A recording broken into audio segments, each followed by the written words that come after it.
Hi, it's time for another verb of the day.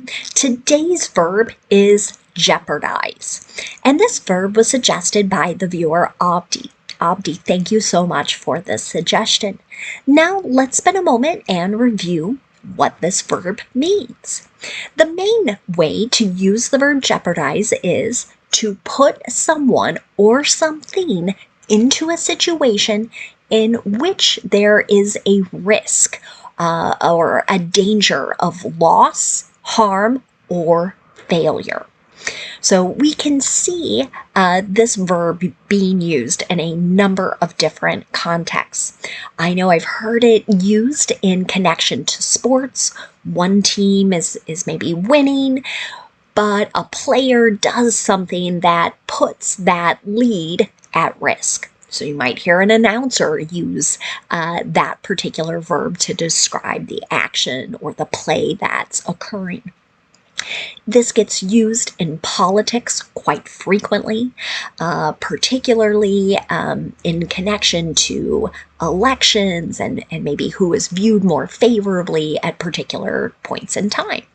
It gets used in business settings all the time as well. And then another major way we see it being used is in context to one's safety. So anytime we're either putting ourselves or other individuals into kind of dangerous situations, you might encounter this verb. For now, you should know that jeopardize is a regular verb. If you want to make the progressive form of this verb, you're going to drop the E on the end because our verb ends in the pattern vowel consonant E. After we drop the E, we add ing, and that forms jeopardizing. The past tense and the participle form of our verb can be made by just adding the letter D, since this verb already ends in an E. Our base verb, jeopardize, ends in a voiced Z sound. This means the ED ending is just going to make a D sound, and I'm not going to add an extra syllable as I pronounce it. So the past tense and the participle form of this verb should sound like this. Jeopardized, jeopardized. Okay. I don't have any phrasal verbs that we need to study, so we can move on and look at some example sentences with that verb of the day. Today we're going to review the present perfect and the simple future, and we'll focus on using be going to in the simple future. Let's start with the present perfect.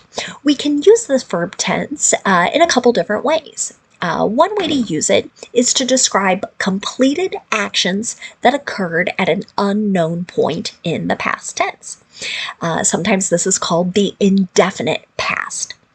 But we could also use it to describe an action that started in the past and continues into the present.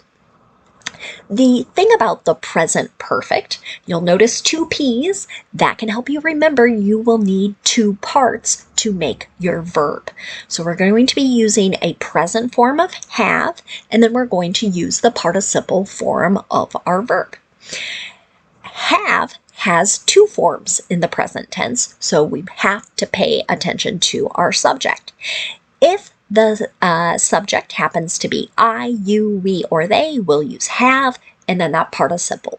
But if our subject is he, she, or it, we'll use has and then the participle form the verb. Here's another example. Visa whiplash has jeopardized many hospitals and businesses. What this sentence is describing relates to legal authorization to work in a particular country. And the rules here in the United States have been changing a great deal in the last 8 or 9 months. And it's made it quite challenging for a number of different organizations to have the workforce they need to operate their business. So I've seen a number of articles talking about foreign doctors and nurses and how critical they are to organizations like hospitals. But we see it in a number of different industries, in farming and meat packing and manufacturing and many others in the United States at least. So what this sentence is saying is by not having the workforce, they're kind of putting the business in danger. And in fact, some have wondered if they would have to close if they didn't have the types of workers needed to operate. Now let's move on and look at making negative present perfect sentences. To do this, we want to start with our subject, then we'll use either have or has, whatever form matches the subject. Then we'll use not, and then the participle form of our verb. You might also encounter contractions. So have not can be haven't, has not can be hasn't. So you can see a contraction in my example here. The malfunction hasn't jeopardized the safety or operations of the space station. A statement like this was organized or shared broadly with news organizations at some point in the past, letting people know individuals who were working in space were not in risk, despite there being some kind of bad functioning going on with some sort of tool or maybe part of the space shuttle. I'm not sure I remember the exact situation, but you get the idea. Now let's look at making a yes or no question in the present perfect. To do this, we want to start with either have or has, then we'll use our subject next, and then you'll see the participle form the verb. Here's the last present perfect example. Have your words jeopardized the deal? So here maybe we're talking about some business negotiations, and maybe someone said something that was insulting or offensive to the other party, and now what agreement was being formed is at risk of sort of breaking apart or not existing any further. Now let's move on and make some sentences in the simple future. Today we're going to focus on sentences with be going to. Be going to is most frequently used as people discuss their plans, but you might encounter examples where people are using it to make predictions or promises or offers. The thing about using be going to in the future is that we need to pay attention to our subject. And that's because we'll be using a present form of be. And the be verb has 3 forms in the present tense. So if your subject is I, use am going to, and then the base verb. If your subject is you, we, or they, use are, A-R-E, going to, and then the base verb. Finally, if your subject is he, she, or it, use is going to, and then the base verb. So notice we're not adding any special endings to this verb. So an example of a simple future sentence would be, climate change is going to jeopardize everything. So I've seen many statements like this. I think this was spoken by a tribal leader who further went on to explain all the various impacts and sort of dangerous situations that could be created as a result of our Earth warming. Now, if you want to make a negative simple future sentence, again, got to pay attention to your subject because you've got to use the form of be that matches. Then use not, then going to, and then the base verb. Here's another example. I'm not going to jeopardize my job or my wallet because of you. So I saw a statement very similar to this that a particular character was making, right? So someone else was trying to kind of push a particular kind of relationship that the person didn't think was appropriate and that could have a negative impact on that person's job or their money, okay? So really this person is discussing their plans not to engage in that kind of relationship.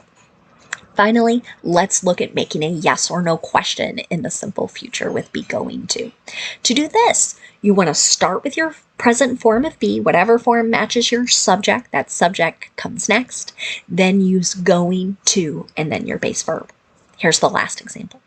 Are these plans going to jeopardize the safety of the public? Okay, so again, We're asking about putting someone in peril or in a dangerous situation. Now, let's spend a moment looking at some words that are related to our verb jeopardize. The first word we're going to discuss is the noun form of this word. We pronounce the noun jeopardy.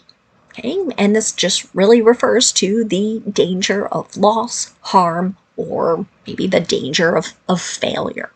So, an example of this might be, are our jobs in jeopardy?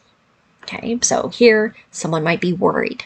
I know actually this is a question many adult educators were asking throughout the summer. There was a risk that funds weren't going to be distributed to our program so that they could operate.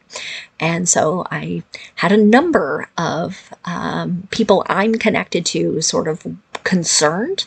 There was this danger of losing their jobs. That would obviously harm them. And so I heard questions very similar to this. Fortunately, it seems like funding is being restored, although very slowly. So hopefully the case is that they are not in jeopardy. One more related word for us today, it's the noun double jeopardy. This refers to the prosecution of a person twice for the same offense.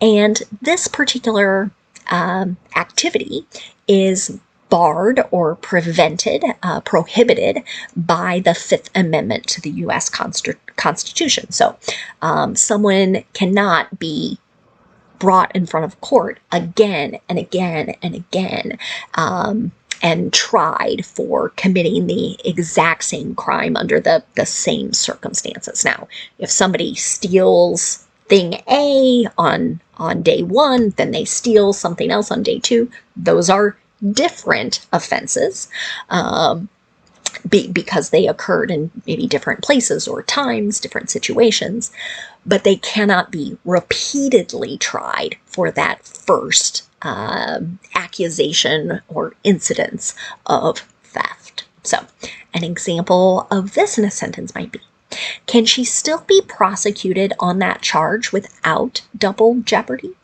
Here, maybe we've got lawyers debating or arguing or wondering about this particular situation.